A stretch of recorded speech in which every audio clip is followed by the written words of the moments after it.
Recording by Sango Video Mokwa। मिले खातिर हमारा से देवे घरे आइला, जान गइले जीजा जी का तू कइला। मिले खातिर हमारा से देवे घरे आइला, जान गइले जीजा जी का तू कइला। आइला त सेल्फी तू घींच के जा, आइला त सेल्फी तू घींच के जा। आइला त तू जलबा धार के जा, परसादी गमछा में बांध के जा।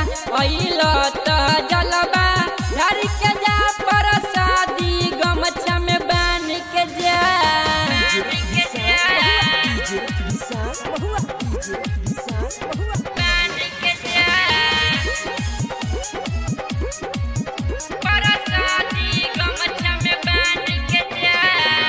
लैले बानी रोटी भुजिया पनिक में बान के, कैसे खियाई हमहू अपना हो जान के, अपना हो जान के।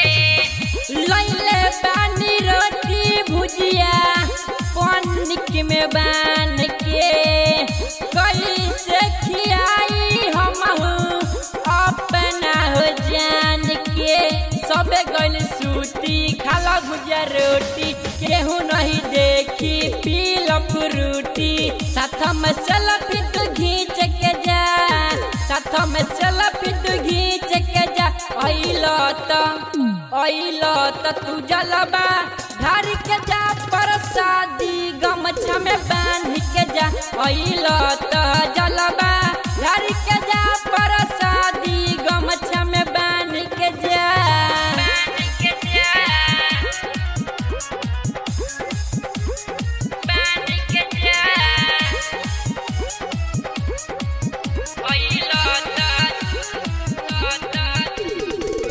जीजा के साथ गइल बिया हमर जान हो, भोला जी करा दी है इनका बेड़ा पार हो, इनका बेड़ा पार हो।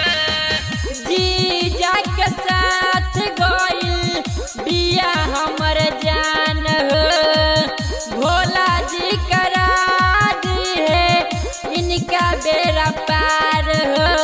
राजन तिवारी रीति के रोशन, सुबह में सुभाष कहे बनिया बा मौसम।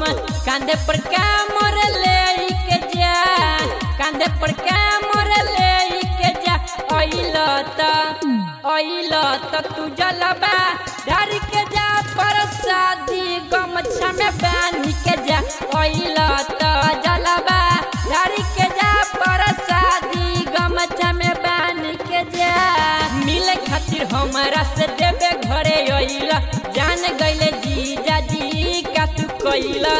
आइला त सेल्फी तू घींच के जा, आइला त सेल्फी तू घींच के जा। आइला त तू जलबा धार के जा, परसादी गमछा में बांध के जा। आइला त जलबा धार